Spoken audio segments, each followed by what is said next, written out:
What's going on, guys? Welcome to The Journey, where we deep dive all things real estate and investing. We pick the brains of market leaders in their field so that we can get you from where you are to where you want to be, utilizing their knowledge and experience. My name is Austin Mitchell, and on today's episode, I have joining me DeAndre Coke.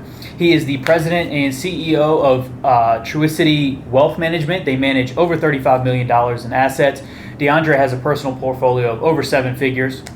And he's also has a CHFC designation, a CLU designation, which he utilizes as a life insurance strategy to invest in real estate, which is super exciting. So we will be diving into that. He was top 40 under 40 in 2015. He was Cova Biz Magazine's Millennial on the Move, and he's been a member of the $1 Million Roundtable, which is the top 1% of financial professionals worldwide for the last 5 years running. So he's an absolute stud, has a ton of knowledge in this field, and I'm super excited to dive deep because he utilizes his background and his understanding and knowledge of financial planning to invest in real estate. So this is extremely relevant. He owns a couple of multifamily properties. One he just unloaded for a juicy profit, so we will be touching on that. He owns a property in Mexico, which is very interesting. We'll dive in on that a little bit too. But for now, I want to turn it over to DeAndre. Please, DeAndre, tell me, how did you get into financial planning and then ultimately real estate investing? Yeah, so I got into financial planning, the shortened version of that. And by the way, Austin, thanks for having me as well. It's an honor to be here. I actually came out of high school and got into college right as the market was crashing in 2008. Okay. Right, and so my career choice I had picked was architectural design. Nice. And so I started working for a contracting firm, and like my first day on the job, we were working on large like multifamily like condos, complexes, and it was really cool. I was very young, and I got to design some really cool stuff. Well, by like my second year in, I was working on like kitchen and bathroom remodels because like the housing market had of course fallen so badly. Right. So it wasn't a great place to be. Great company, a very small company, but just industry-wise, it wasn't a great place to be. Mm-hmm. And I happened to meet an individual that was a financial advisor, and I was 21 at the time, 20 or 21 at the time, and he said, "You know what? You're super analytical, but you're also good with people. You should look into financial planning. I think that's a route that you might want to pursue."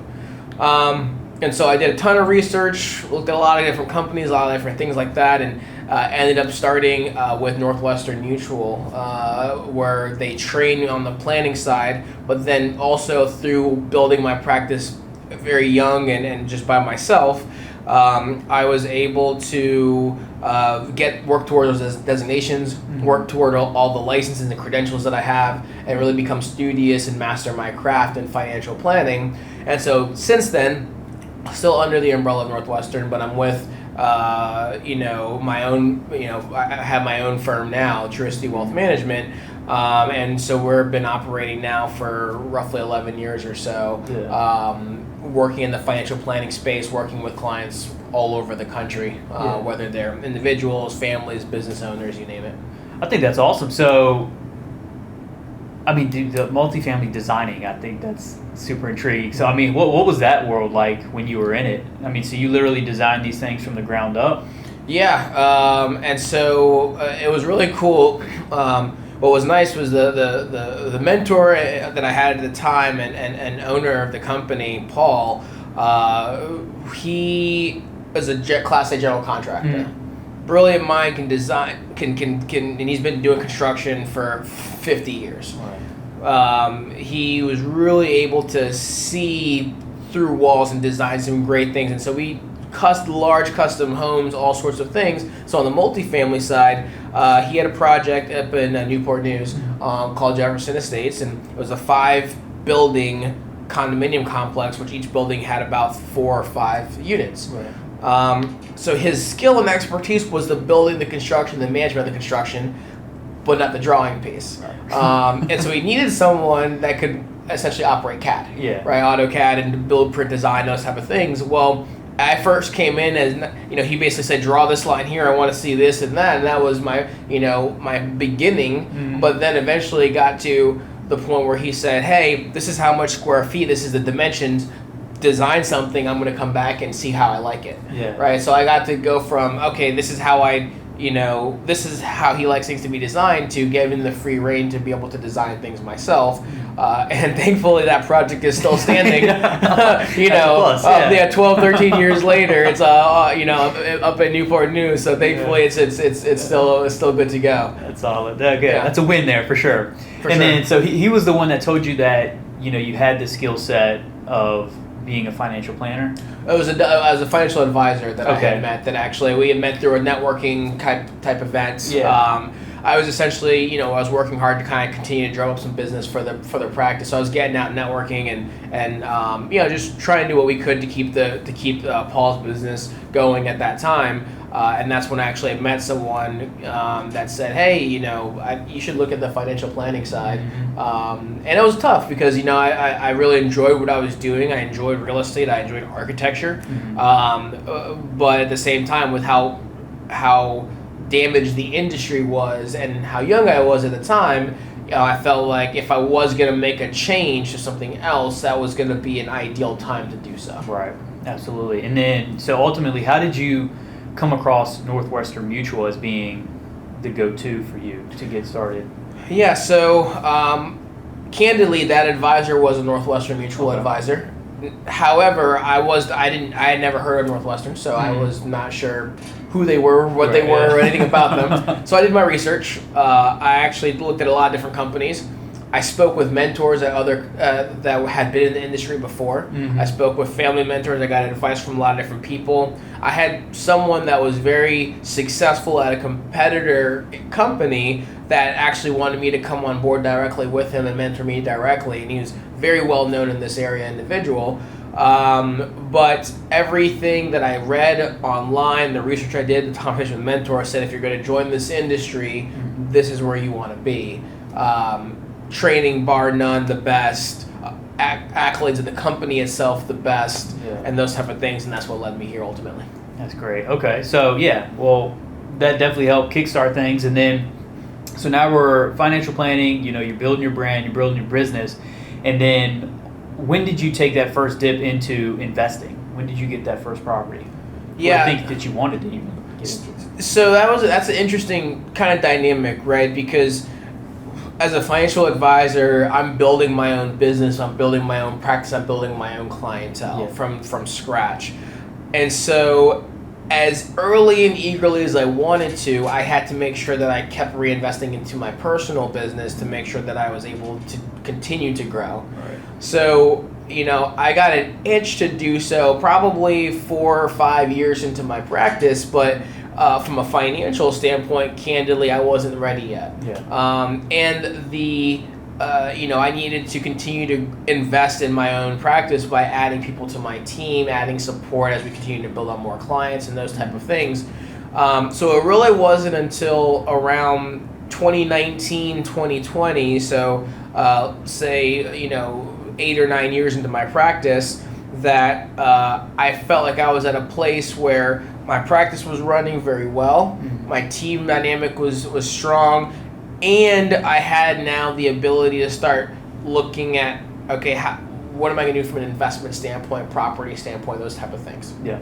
Now, I did buy my first condo back in 2017, and so from that point I was looking at, I have my condo, my personal residence, so what can I find from an investment standpoint? Right. Now, something big about me is I love to travel all over the world. And so one of the things that was interesting me was, could I find something somewhere that I could own and travel to, but benefit from an investment standpoint when I'm not there. Right. And kind of the two areas I was looking at was something in the mountains somewhere where I could snowboard. Yeah. And something by a beach somewhere. Right. And so those were the two things that was kind of my initial grab at, I really want to look at finding some sort of investment property somewhere, and that real itch really started 2019, 2020 timeframe. Okay. And then so I already know that condo that you got was in Mexico. Yep. And so how did you go about acquiring that? Kind of what did that process look like? Yeah, so the way that actually started was I was during COVID, again, left to travel. So, I was supposed to be hiking to Machu Picchu in Peru in June of 2020, and that got canceled. So me and a friend, we went to Florida, just completely toured the entire east coast of Florida, drove down the whole east coast over like a whole week. I say that to say, one of the stops there was Daytona. That was where we started, and I was like, beach town, great kind of beach rental area, and so I actually connected with a real estate agent there, and I was looking at properties all in the Daytona area. And that was June 2020. Didn't really see anything that really caught my attention. Kind of follow up from that, I went diving on a dive trip in Mexico in July of that year, and when I was done with the trip, so a whole week in Mexico, I was driving back to the airport in the taxi, and I just see like a for sale sign on just kind of a random building, and that triggers something in me to say, let me see what's for sale in Mexico, right? Like, it's who knows. So I'm in the airport, and I just go down this rabbit hole of investing in Mexico, property, finding videos kind of like this, but for real estate teams that were down there saying, let me show you what's out here. Let me tell you, take a tour of property. This is why you should invest down here. And I ended up connecting with a realtor down there, a real estate agent down there. And by the time I landed at home, I had a whole bunch of brochures that he had sent me for properties under construction. Specifically, so that trip was in Cozumel. He was saying, hey, Tulum is the upcoming place in Mexico. This is where you're going to want to invest. Right. This is what you should be interested in.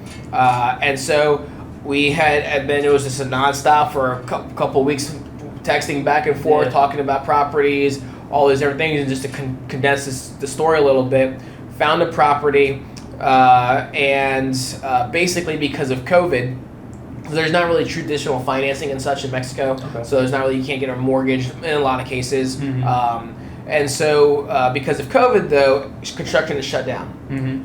So they had a deal, the developer had a deal that said, hey, if you put 50% down, we'll give you 25% off the sale price. So what we're looking at was a condo, and everything is basically pre-sale, so ground's not even cleared yet. So basically they said this was a penthouse 2-bedroom condo, and it was supposed to be $234,000 was the pre-sale price. Put 50% down, the sale price is now $176,000 roughly, right? And so I was like, mathematically, you can't beat that, right? And so that's where I said, okay, let's go ahead and do this, sign the papers, knowing that it was going to be about, at that point, it was supposed to be about 1.5 years to completion, construction-wise, with further delays, supply chain issues, all those things. It took about basically 2 years for it to be fully completed. So it's done now. It is done. That's exciting. It is done now. Went live on Airbnb beginning of this month. Nice, man. Well, congrats. Have you got it rented out? So I do. I have. I have two. I've had 2 bookings. Unfortunately, one fell through because of a water issue with the building. They had to find my property manager down there. He was excellent. Had to find the tenant somewhere else because the building had a water issue. But I do have a couple other bookings, including our most expensive nights are Christmas and New Year's. And so we have an entire week, family coming in for an entire week that booked the whole condo up. That's phenomenal. The whole unit up. So you have a property management company down there handling the turns and everything? Oh man, that's key. And so I did a lot of research to find the right fit. I found a great property management company. Greenwood Tulum is their name, and what I really loved about them, they're different. A lot of places down there, they're going to charge you 30 or 40% on the, basically commission off the rentals. For them, it's 20%, but you also pay a monthly fee, regardless if it's rented or not. But the reason why you pay a monthly fee with them is because they actually inspect your property weekly. They go in, they check all the outlets, they check all the faucets, they make sure everything works. They'll do a nice cleaning so it's not super dusty, all those things. And that's been immensely helpful because they've caught things after rainstorms and such where they had to go back to the developer and said, hey, we need you to patch this or fix that because they've been inspecting the property weekly. So that's been an immense value. because even when it's not been rented, or even as we were just getting the furniture in there or whatever it may be, they were there weekly and giving me updates on how everything went. That's phenomenal. Yeah. So a good property management company, you can own property anywhere. It's Make huge. that. Yeah, Absolutely. that's awesome. Absolutely. Well, great. So let's. Okay. So I want to get into. You own a couple of multifamily. You just offloaded one. Yeah. How did? What did you use the same strategies as far as the life insurance for that, or? I want to go down that road. Yeah, so I'll talk about the life insurance strategy a little bit. Okay. Because I think you hear a lot of them in videos, and you see TikTok or videos and Instagram and all that. Right? I think honestly, as much as I am a fan of that strategy, I think it's overblown a little bit, because it's worded like this is the best thing since sliced bread, and you should put all your money in this. And as a financial advisor, although I like the strategy, I think you should. There's no perfect bucket. There's pros and cons to everything. Right. So the basis of the life insurance strategy is that you can fund an insurance vehicle. This has to be typically some sort of permanent life insurance. Typically, I recommend traditional whole life insurance. But you can fund an life insurance vehicle, and the contributions you make over time accumulate cash. Right? That cash grows, and if you put $50 a month, it's going to grow like this, and if you put $50,000 a year into it, it's going to grow a lot more. Yeah. Right? Or not really grow a lot more, but you'll have access to more cash in there, I should say. So the beauty of that is the cash that accrues, you can borrow from that, just like you can borrow from a 401k or borrow from home equity or whatever it may be. You can borrow from that and use those funds however you like while you're alive. Okay. The great thing about it is those funds can be borrowed tax-free, and the interest on those typically pretty low.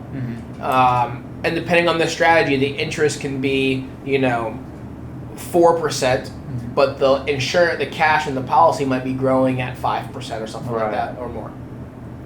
So what was really attractive as well, and this is what actually played really well for me for the Tulum strategy, was in the summertime of 2020, the market was still coming back up. Okay. So originally with my investment plan, I had been building money and resources in my investment accounts, right? Mutual funds, ETFs, stocks, those type of things.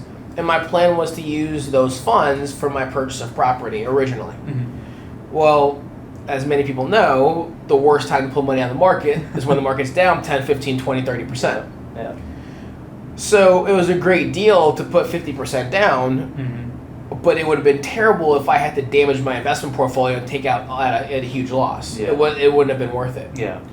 So where the life insurance, in this case, the strategy that I used came in handy was essentially that cash that goes in life insurance policy. You can have policies that are completely not tied to the market at all. So all that money is completely safe. So instead of dealing with market losses on my investment portfolio, I pulled cash from my insurance policy, and I used that to put a down payment on my property. Brilliant. Yeah, that's smart. And then on the flip side of that is, let's say there's the opposite. Let's say the market was doing phenomenally well, right? Now I have options because, yes, I can choose to use the market again, or maybe I don't want to because I don't want to trigger capital gains. Right? Because when you sell out of your investments, if you sell a stock of X here and you bought it here, you got to pay taxes on this. Yeah. Right? So by utilizing the life insurance strategy, I can do that without dealing with triggering the capital gains in my investment portfolio. And so again, not a perfect strategy. It takes time to build this up. I started these policies when I first started my career because I believed in what it could do in the future, and I built more and added more over time. But I was thankful that I had the ability to use cash from there to put into this. Okay. Well, obviously, it's very clear. It's super powerful to go to a financial professional, especially DeAndre, because like he knows the tools in the toolbox to utilize that would best suit your outcome. And so, if outside of coming to you first, what could somebody do today to kind of start building their financial wealth? What would be like the first thing that you would have them do? A discipline or some sort? Absolutely. So it really comes down to three things. I think discipline is one, which honestly I relate more to just consistency. So discipline and consistency are two things, and then the last is diversify and diversification. Truthfully, there are a couple priorities first that I think everyone should knock out. Do you have an emergency fund? Right? As much as we all want to get into investing and building wealth, if we don't have an emergency fund and our car breaks down, something happens, a water heater goes on our house, we can't fix that without going into debt, then we need to focus on that piece first. Right? If we have a ton of debt, and especially when I say ton of debt, high interest, credit cards, those type of things, yes, we can put money in the market, put money in real estate, whatever it may be, but every dollar you pay down on a 15 or 20% credit card is essentially you getting a 15% return because you're avoiding paying that interest. Right? So it's working on getting the debt paid down, working on getting the savings and the emergency fund built up. Okay. Once you've done those two, and then you don't have to have your emergency fund, at the full limit before you start investing, but you want to make sure that you at least have a month or two, or ideally 3, there before you really start getting heavily into investments. Okay, so 3 months fully funded. Would be the ideal. That is my minimal ideal goal for clients. Typically, it is 6 months, but depending on circumstances and other investments and what they have, 3 months is kind of the middle. But once you do that, then it's just start building. And you can build in a lot of different ways. You can simply set up a general investment account, start funding money there, whether it's Robinhood, whether it's E-Trade, whether it's with myself and our platform, whatever it may be. You can just start putting $50, $100 a month, whatever it may be, and build that way. You could alternatively also, if you wanted to use a home equity line of credit as a strategy to purchase real estate, let's say you really want to get into real estate investing, you can work on paying down your mortgage or advance payments on your mortgage, which I don't always recommend, but that could be something that someone could do to create equity faster that they end up leveraging to purchase more real estate.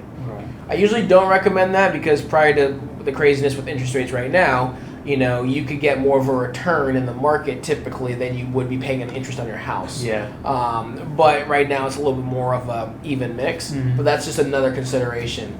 And so honestly, it's about the consistency. It's, a lot of people like to hit it big. That's what everyone goes for, right? They want to be the one that figured out the AMC or the GameStop stock last year, or they want to find that crypto that's 0.0001 cents per share. They buy 40 million of it with the hope it goes big, right? And who knows? Those could end up turning up for people, but for the majority, it's just about the consistency. And if you invest and you pick the right places, and again you diversify, you don't put all your eggs in one basket, that can allow you to have options, and that's the key. And when working with clients, whether it's for planning with real estate or planning for retirement or whatever it may be, the key to success is honestly having options. If all your money is in one place and for whatever reason, interest rates, taxes, the market or whatever negatively impacts this place and you don't have another option, well then you're kind of hosed. Right? Or you're forced to make decisions that aren't as efficient as they could be. Right. And so for me, it's let's go ahead and maybe we start with one bucket and the plan is to build into others. Absolutely. So I love that, and I want to ask you a question because me not being in the world of financial planning, I see those same videos that you do, like, oh, we'll save this, if you save more it'll turn into more. And I think we all understand that obvious concept. But is there a number that you would recommend as far as like, okay, so just say you make $1,000 a week. What would you recommend the split of allocation for that to be? Would it be like whatever your income is, you should live off of 50% of it, or like try to build the discipline to where you're living at 50%, or is it 75%? Like how would you recommend that? Yeah, so that's a great question. Really, it comes down to what is known as the 20-60-20 rule. Okay. So 20% should go to savings. Okay. Right, and savings is that's not just emergency fund, but that could be that's savings in general. That's a saving, investing, your retirement, your 401k. All of that should be in that 20%. Right. 60% should be your fixed expenses. Okay. Car payments, student loans, mortgage, utilities, those type of things. Okay. Arguably, groceries and gas in there, things that are necessities, could be in that 60% as well, even though those numbers fluctuate. Right. And then the final 20%, that's your discretionary spending, right? So that's the dining out, hanging out with friends, travel, concerts, movies, whatever it may be. Mm-hmm. So the rule of thumb has always been save 20% of your income. Okay. The problem is with most people is they spend and then they try to save what's left over. Yes. And typically because they weren't very disciplined on their spending, which is normal, they don't have 20% left over. Yeah.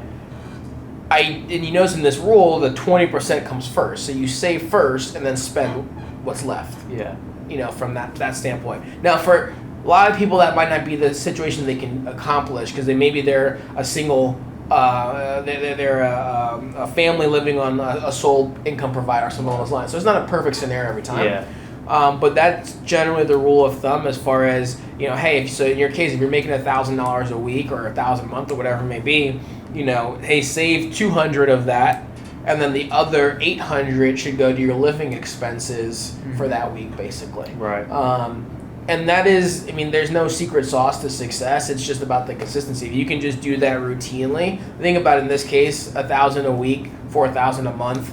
That means you're saving roughly $800 a month in this case. Now, again, that could be split between, 500's going to your 401k, 100's going to an investment account, 200 to an IRA, something along those lines. Yeah. But you're still saving $800 a month. Exactly. Right. And then when you start getting into your age and how young you are and the time value of money and how that compounds over time, then the more you do at a younger age, especially from an investment standpoint, the much more dramatic that will propel your net worth growth. And I absolutely love that, honestly, because to me, that's the at-home homework for me. Like when I first started to save up, it was about that. Coincidentally, it was about okay, well, let me try to save 20% and live off of 80, and it's got down to the point where it's become a game. Can I get it down to 45%, living on just 45% of the income? And to me, once you accomplish that, that's where DeAndre can really rocket ship you, because he knows the tools, the tactics, the strategies to really utilize the things that you are saving. But truly, if you're spending all your money and then you're only saving $50, it's going to be hard to get to a point where you can invest in real estate. But that comes down to the discipline of trying to live smaller and just save more of the whatever you make. Right, exactly. And I think we have the idea that you have to make more to save more. Yeah. Right. And I can think of people that I've met who make $500,000 a year, but they spend $500,000 a year. Yes. And they have no capacity to save with their lifestyle. Yep. I also have clients that as a household, they might make $60,000-$70,000 a year, but they're saving $20K a year. Yeah. Right. They're saving an abnormal percentage of their overall income because they're just very disciplined in their lifestyle, and they still travel and do a lot of really great things, but they're very disciplined about their savings. Absolutely. Right. So yes, the more you make, the easier it can be, but at the end of the day, it comes down to habits. Yep. Right. So even if you have to fight to save that $20 a paycheck or $50 a paycheck, but you become disciplined in that, as you make more, whether it's because your job gives you a cost of living raise or you get promoted or whatever it may be, if you stay disciplined and then consistent, that's how you build success. Absolutely. Yeah, and truly, I learned that from business, because it was all about, you got to be the most profitable, and when it comes to selling a business, that's where I really learned those metrics. A business doing $500,000, 20% profit is equivalent to a $2 million business doing 5% profit. Yep. And that's that. Then it's okay, well, that makes sense. But then you look at an individual, and it's the same thing. There's a $500,000 income with zero profit, but then you have a $100,000 or even a $50,000 income, and they're able to save 20% of that. That's a much stronger financial position to be than $500,000. So I think it comes to discipline, no matter where you are, and especially in the beginning, it's even more important because now every dollar that you do make, you're going to save much more moving forward. And I know we got to get you going, so we'll wrap this up. But a few more. Last question, DeAndre. If somebody wanted to get into, or better yet, in the next 5 years, given this environment, what do you think the best strategies or places for people to start getting into financial planning or investing? Yeah, financial planning, I think it just comes down to, or even investing, again, even Warren Buffett says you can't time the market. Yeah. Right? And what's really interesting is if you actually look at Warren Buffett's net worth growth over his lifetime, and great, he's been very, very successful, obviously, but if you look at the exponential growth curve of his net worth, 90% of his net worth has come since his age of 65. Right? I don't remember the exact number, but it was something like he was kind of worth here at 65 and then went here at 90, right? The last 30 years. And so the thing is it's really easy to see that back end piece, but people don't ever focus on that beginning piece, and that was the key.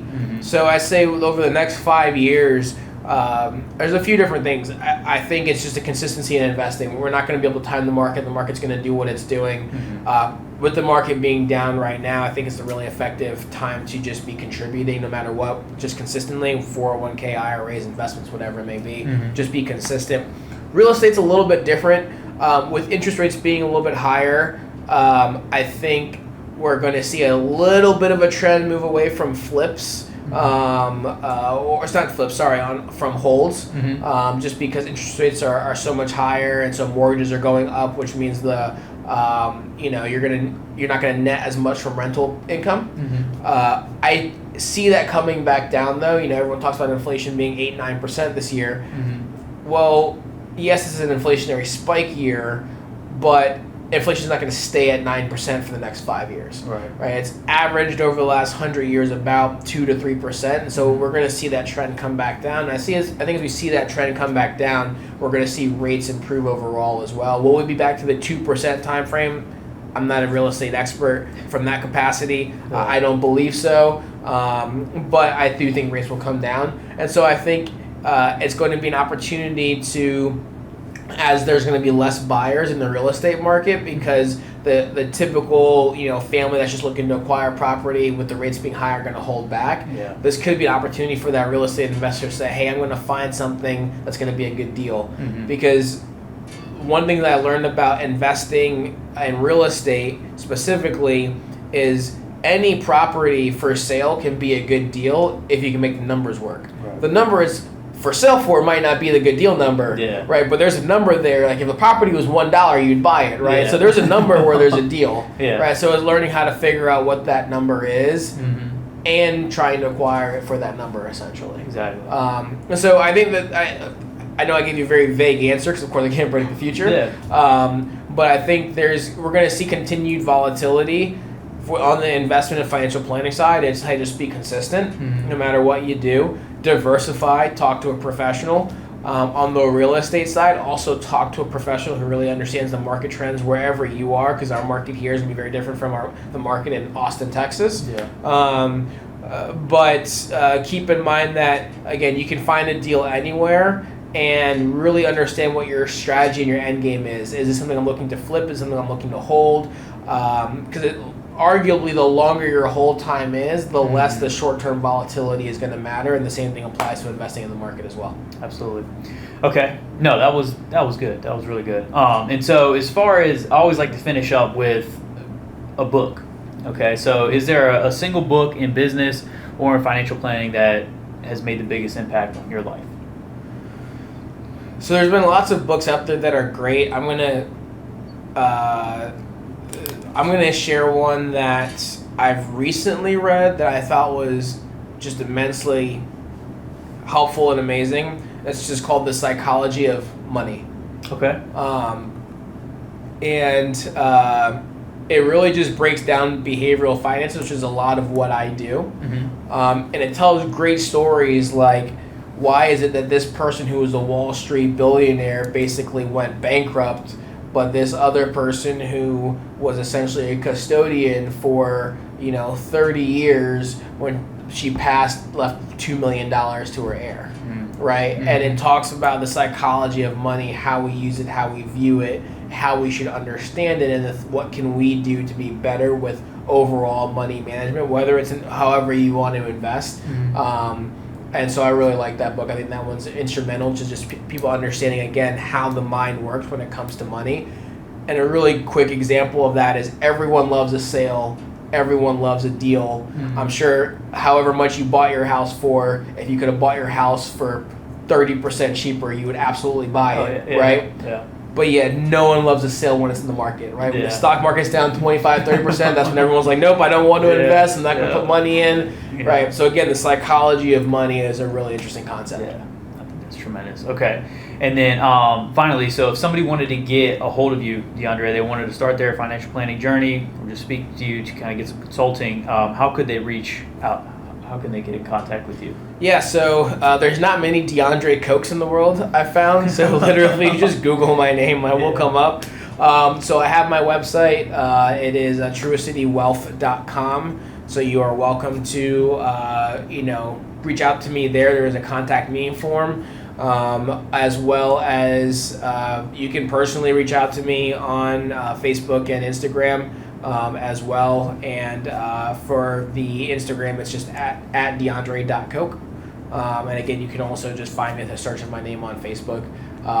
But from a business standpoint, for sure, Truicity Wealth is our website, and that's where our practice is. Awesome. Well, I appreciate that. And then if you did want to get in contact with me or wanted to get in contact with somebody else, I can orchestrate that for you. You can reach me at Instagram at I am Austin Mitchell or at austinmitchell.biz. That'll have all the links to the journey, these videos, contact info. So you can reach me there. But I really appreciate your time, DeAndre. This has been amazing. And I hope we can send some people your way. Perfect. Thanks for having me. Of course, bro. Awesome. Yep. Thank you.